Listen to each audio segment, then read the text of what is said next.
everyone.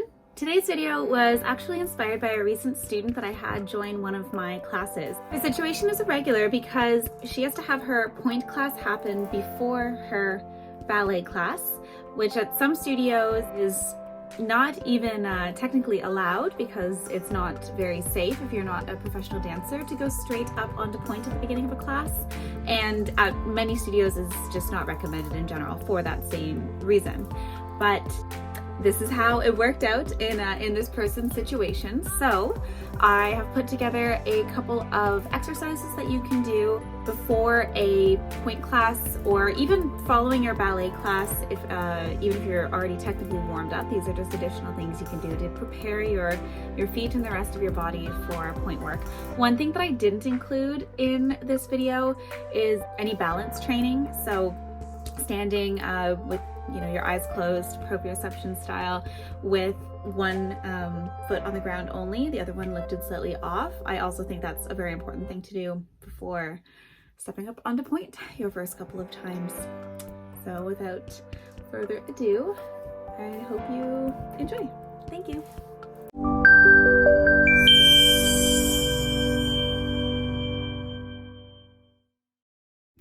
Hello, so we are back in the studio and I'm going to be doing all of these with no shoes on. I find that just helps me feel my feet on the floor a little bit better and warms them up faster than wearing big socks. I know sometimes in winter it's cold and you want to wear the big leg warmers and things, but ideally you've already done a full class anyway before you're putting your Pointe shoes on, so you should be warm enough regardless. So feel free to do these with shoes or socks or whatever on, but anyway, I won't be. Okay, so first we're just going to begin by increasing the tactile awareness of our feet on the floor. So we're moving the feet in directions that they wouldn't typically exert, and we want to go beyond what is typical. So walking forwards, you don't want to walk forwards as normal. We're going fully from heel to the ball of the foot to the toe, and as you're peeling it off the back, you're peeling heel, ball, toe, very specifically, trying to feel each part of the foot, where your arch is landing on the floor each time. We're going to go forwards 4 times, and then backwards, reversing the toe, ball, heel, 4 times, twice, and then we're going to go side to side, feeling the outside of the foot to the inside of the foot to the outside. Just very gently. You don't have to feel a stretch. Oh, we'll just do it 4 times. You don't have to feel a stretch in this one. It's just to feel the floor underneath your feet at different angles than you might be typically used to.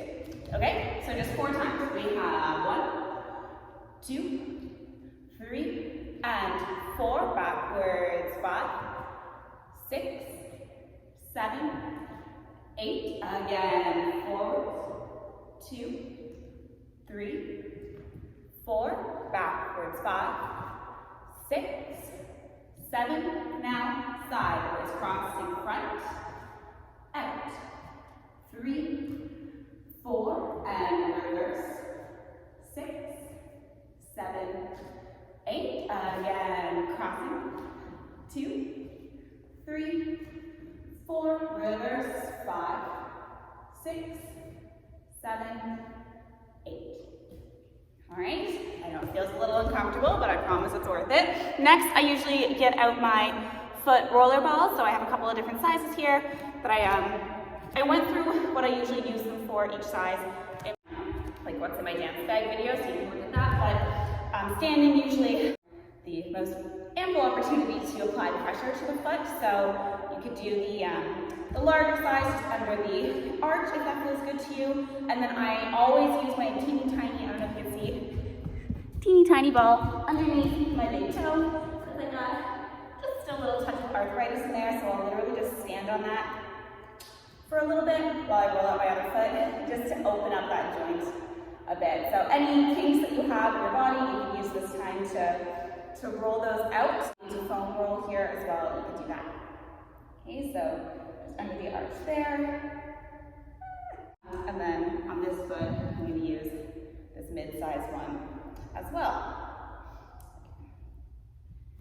Once you're all done with that, you can absolutely take more time to roll your feet out, and I'm feeling pretty okay today, all things considered, actually.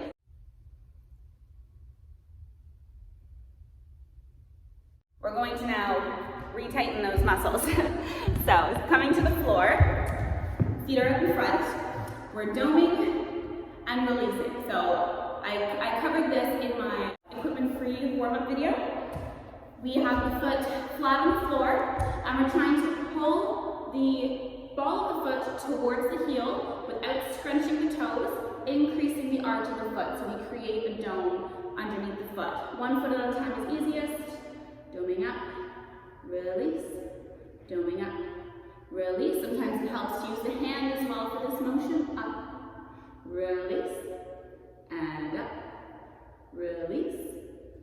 One more time, and out. Switching feet. You can do this with both feet too if you find that you're having a challenge isolating each foot, but that's also why we're incorporating the hand. Up, release, and up, release. It is a whole different, nervous branch, the hand and the foot, but since we're more used to actions of the hand, we're sort of tricking the body into thinking that it's the same nerve wirings with this type of movement. One more time, and out. Excellent, both feet in front. We'll do our piano toe starting from the baby toe, middle toe, apex, big toe. I've always struggled with this one. So we're just trying to find a little bit more movement in each toe, starting from the outside in, isolating each one as best we can. This is a skill that some people are great at, just straight out of the gate, but for a lot of us, like me, it develops over a long period of time. Once you've done that a couple of times, you can also reverse it. No, we'll see if this goes. Starting with the toes, to the middle toe, to the baby toe. Oh my goodness, it's just not happening for me today, apparently. My feet are cold. Oh gosh, okay. Anyway, all that aside. Flexing and pointing, easiest thing. So now that we're going on point, it's important that we know how to hold our quad muscles while our foot is fully extended on the ground. So when you're on demi-pointe, it's a little bit different because there's that flexion in the whole front of leg, or extension rather, in the whole front of leg that's pulling your toes backwards. So you already are feeling sensation up the front in addition to the back, of course. When you're on point though, we are fully extended downwards. So we're going to bring the knees into, I'm going to turn sideways, into any kind of hyperextension. Feel what that tension feels like. Keep the tension, but release the knees. So your knee is straight. It's not hyperextended off the floor, okay? Flexing up and point to the floor, both feet, and point to the floor, third time, and point to the floor, and winging, clenching, winging, clenching. I'll show you this side. Winging, clenching, winging, clenching.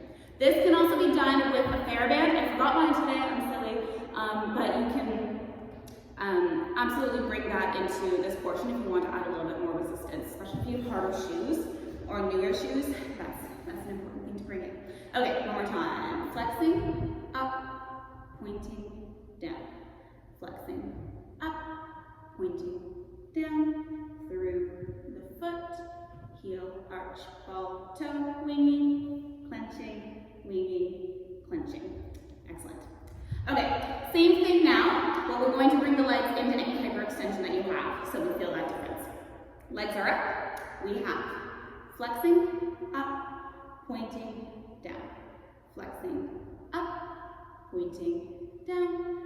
Third time, up, pointing, down, winging, clenching, winging, clenching, and flexing, up, pointing, down, up, 5, 6, and 7, 8, up, 1, 2, and 3, 4, out, 5, in, 6, out, in.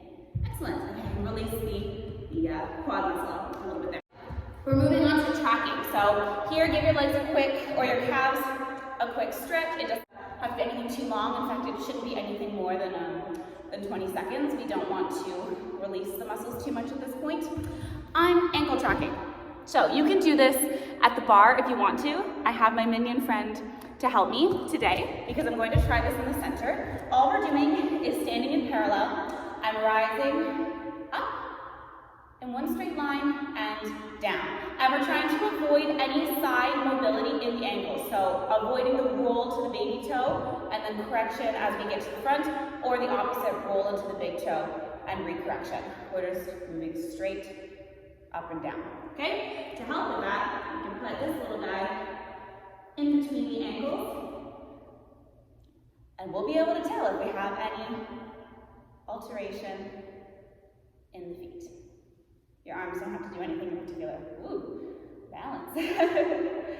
And up, and down, and up, and down. We're doing this 8 times. This is 3, I think. Down, up, 4, down, 5, down, 6, almost there, and 7, keep pushing, 8, and down, 9, and 10, and release.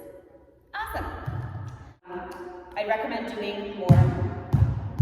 The very last thing I'm going to do before we actually would put shoes on is to literally hop. So still in first position, and you still want to have fairly good technique, pulling the toes underneath the body, doing a plie each time, just to increase the heat in the feet even more, and ensure that you're getting your heels all the way to the floor every single time. We're not doing this halfway down motion. Your heels hit the floor every time.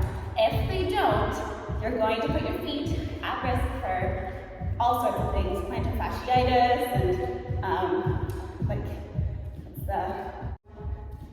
tendinitis as well. Too much tension. Ooh, jumping all over the place here. Awesome. Just to warm up your feet. Okay, I hope you were jumping there with me. I didn't actually say to go or anything, but hopefully now your feet are a little bit warmer and you're ready to put your shoes on, which will be a separate video. Let me know if you also have any other tips to try, and I can work those into my routine as well. Thanks.